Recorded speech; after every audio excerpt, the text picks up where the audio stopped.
What's up mga idol? Ako nga pala si Motobray PH. So, bago ako magbigay ng tips at guide kay SFD, gusto ko nga palang i-congratulate lahat ng mga napa-activate ko under my referral code. So, congratulations sa inyo mga idol. Sana nakatulong yung video na ginawa ko nakaraan. So, 3 video yon, nandoon na lahat kung paano mag-apply, kung paano mag top up, kung paano i-link yung GCash. So, nandoon lahat, pinaliwanag ko.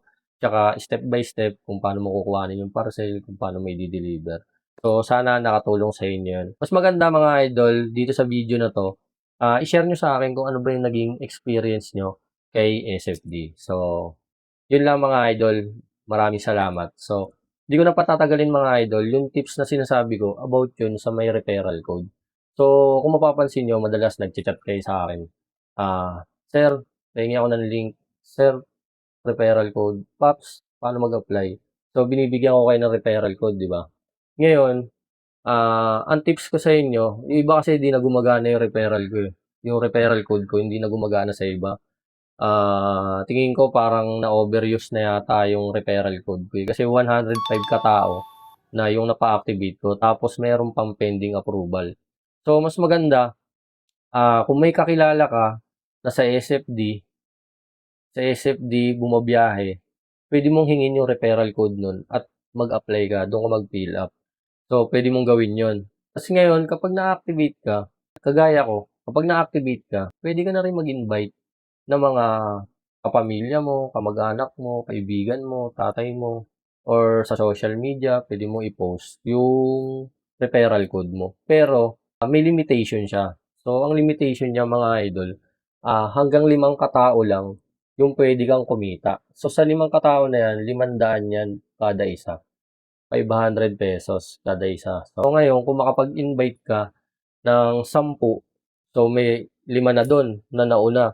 Yung 5 lang na nauna na yun, doon ka lang kikita. So, ibig sabihin, parang sa basketball, first 5 lang yung may kakayahan na bumiyahe para kumita ka. The rest, yung pang-anim, 7, 8, 9, 10, wala na.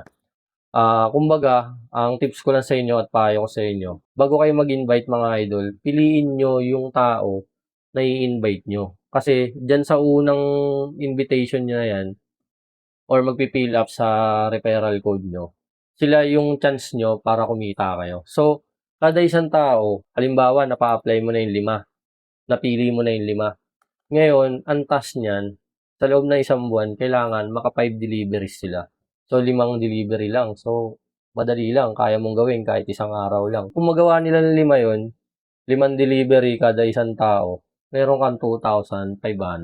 So, ano ba yung mahalaga dito mga idol? Yung bibigyan nyo ng referral code ay siguradong babiyahe talaga. Yung sure na babiyahe. Kasi meron kasing iba na mag apply tapos di naman babiyahe. Kagaya na nangyari sa akin. So, ang kinita ko lang dyan sa 105 person na yan, 5 lang dyan, di ba? Yung babiyahe. Ang kinita ko lang dyan, 500. Pero okay lang yan kasi importante naman sa akin, nakatulong ako sa mga kapwa ko rin, mga rider. So, yun lang mga idol. Sana nakatulong sa inyo yung maikling video na yan. Lagi niyong tatandaan, kung gagamitin niyo yung referral code nyo sa mga kakilala nyo o kaibigan nyo, dapat yung unang 5 katao na yun, dapat makabiyahe sila ng 5 delivery sa isang buwan. So, yun lang mga idol. Maraming salamat.